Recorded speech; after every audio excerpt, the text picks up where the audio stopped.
글쓰기 제대로 한번 하겠다고 다짐하신 적 있으신가요? 그런데 혹시 매번 포기하고 있진 않나요? 글쓰기 참 어렵죠? 이 어려운 것을 꾸준히 한다는 것은 불가능처럼 보이기도 합니다. 왜 우리는 글쓰기라는 것을 이렇게 어려워하고 쉽게 포기하는 것일까요? 누군가는 쉽게 글을 쓸 수 있다고 말하지만 사실 글쓰기는 어려운 게 맞습니다. 성인 인구 절반이 1년에 책 한 권도 읽지 않는 시대에 글을 꾸준히 쓴다는 것은 애초에 너무 어려운 도전일지도 모릅니다. 하지만 반대로 생각하면 쇼폼 영상과 온갖 SNS 소비에 모두가 중독되어 있는 시대인 만큼 더 가치 있고 의미 있는 일이기도 합니다. 여러분들은 어떤 글을 쓰고 싶으신가요? 누구는 간단하게 감정일기나 감사일기를 쓰고 아님 매일 아침 모닝 페이지를 쓰기도 합니다. 책을 읽고 꾸준히 서평을 쓰는 사람도 있고요. 블로그 포스팅을 꾸준히 하거나 전자책을 써서 판매를 하는 사람도 있죠. 또 누군가는 몇 달, 몇 년에 걸쳐 원고를 쓴 후 책 출판을 하기도 합니다. 그 어떤 글이든 가치가 있습니다. 글쓰기는 끊임없이 생각하게 만들기 때문이죠. 그만큼 글을 쓰면 쓸수록 우리의 뇌는 확장되고 발전하며 글쓰기에 익숙한 뇌로 변해갑니다. 이것이 바로 글쓰기를 꾸준하게 할 수 있는 핵심 키입니다. 뇌가소성이라는 말 들어보셨나요? 인간의 뇌가 고정되어 있지 않고 학습하고 경험하는 것에 따라 끊임없이 변화하고 발전한다는 이론인데요. 도대체 얼마나 뇌가 변할 수 있다는 걸까요? 매슈라는 아이가 있었습니다. 어느 날 갑자기 발작을 일으키게 된 아이는 희귀한 만성염증 질환이라는 판정을 받았죠.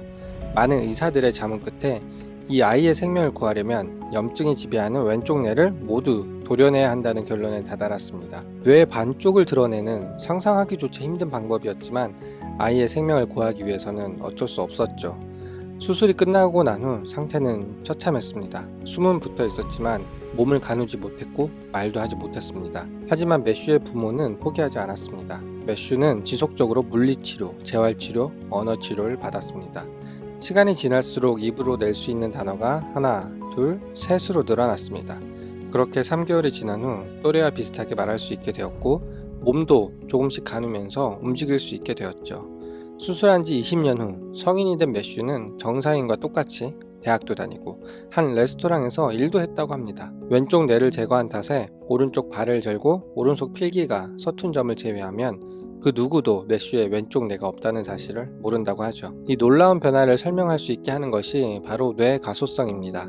매슈의 끊임없는 재활치료와 노력 덕분에 왼쪽 뇌가 담당해야 할 부분들을 오른쪽 뇌가 변하고 발전하면서 모두 커버할 수 있게 된 것이죠. 놀랍지 않나요? 글쓰기를 쉽게 그리고 꾸준히 할 수 있게 만드는 비밀도 바로 이 사례에서 찾을 수 있습니다. 글쓰기를 어려워하는 대부분의 사람들의 뇌는 글쓰기에 익숙하지 않은 상태라는 것이죠. 하지만 꾸준히 꾸역꾸역 글을 쓰면 뇌는 그에 맞게 변하기 시작하고 마침내 글 쓰는 것이 쉬워지는 뇌로 변하게 됩니다. 그때야 비로소 글쓰기 습관으로 굳어지고 글쓰기가 쉬워지는 것이죠. 결국 글쓰기를 꾸준히 하기 위해서는 습관으로 만드는 방법밖에 없습니다. 글쓰기를 습관으로 만들기 위한 방법은 어떤 것들이 있을까요? 첫 번째, 내가 쓰고자 하는 글을 명확히 합니다. 일기를 쓸 것인지 서평을 쓸 것인지 아니면 전자책을 쓸 것인지 블로그 포스팅을 할 것인지 자신이 쓰고자 하는 글의 종류를 명확히 정해야 합니다. 두 번째, 글쓰기 루틴을 계획합니다. 막연하게 하루 글 하나 써야지 라고 생각하면 무조건 실패합니다. 그 대신 매일 아침 또는 잠들기 전 30분 동안 책상에 앉아서 노트에 만년필로 글을 쓴다와 같이 그 행동을 할 장소와 시간 등을 구체적으로 정해야 합니다. 가능하다면 글쓰기를 할 노트와 펜을 따로 마련하고 컴퓨터로 작성할 거라면 글쓰기를 할 툴이나 공간을 별도로 마련하는 것이 좋습니다. 그래야 실천 확률이 높아집니다. 세 번째, 트래커를 사용해 매일매일 글쓰기 유무를 체크해서 기록합니다. 다이어리에 해도 좋지만 1년짜리 달력을 벽에 붙여놓고 글쓰기를 완료할 때마다 해당 날짜에 스티커를 붙이는 방법을 추천드립니다. 1년 달력을 붙여놓으면 막연하게만 느껴지는 시간을 좀 더 구체적으로 볼 수 있고 매일 스티커를 붙이고 싶다는 흥미도 생깁니다. 시간이 지나고 빽빽하게 붙여져 있는 스티커를 보면 성취감도 느낄 수 있죠. 이렇게 세 가지 방법을 사용해도 사실 한계가 있습니다. 분명 좋은 방법이지만 이렇게 해도 아마 글쓰기를 꾸준히 하지 못하고 습관 만들기에 실패하시는 분들이 많을 거예요. 바로 강제성이 없기 때문입니다.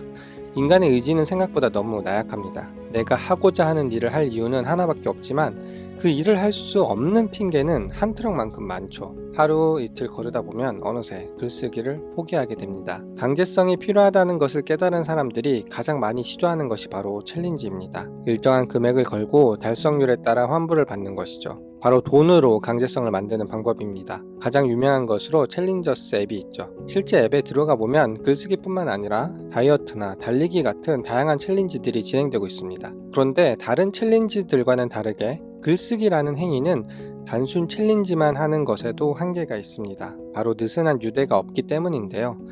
민감한 내용이 담긴 일기를 제외하고 대부분의 글쓰기는 누군가 읽고 글에 담긴 가치가 전달되었을 때 비로소 그 힘을 100% 발휘합니다. 단순히 습관을 만들기 위해서 무작정 글만 쓰는 것도 사실 상당히 지치는 일이죠.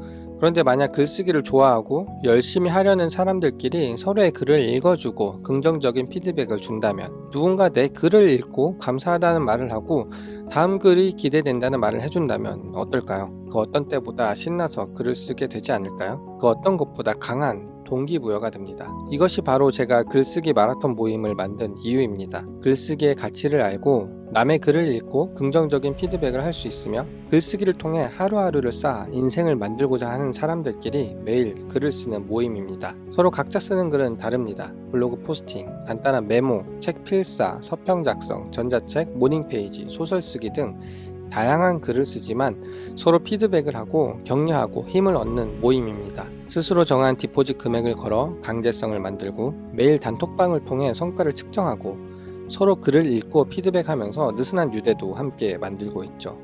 이런 방법을 통해 저는 습관은 어떻게 인생이 되는가라는 책을 출간할 수 있었습니다. 그리고 저와 함께 글쓰기 마라톤을 했던 어떤 한 작가님은 그 기간 동안 책을 2권이나 출판하셨습니다. 또 다른 한 분은 매일 유튜브 원고를 꾸준히 쓴 결과 지금은 평범한 40대 아저씨에서 구독자 10,000명을 바라보는 유튜버가 되셨습니다. 이제 여러분 차례입니다. 글쓰기를 꾸준히 하고 싶은데 매번 실패하시나요? 보다 강력한 동기부여가 되는 환경 설정을 원하시나요?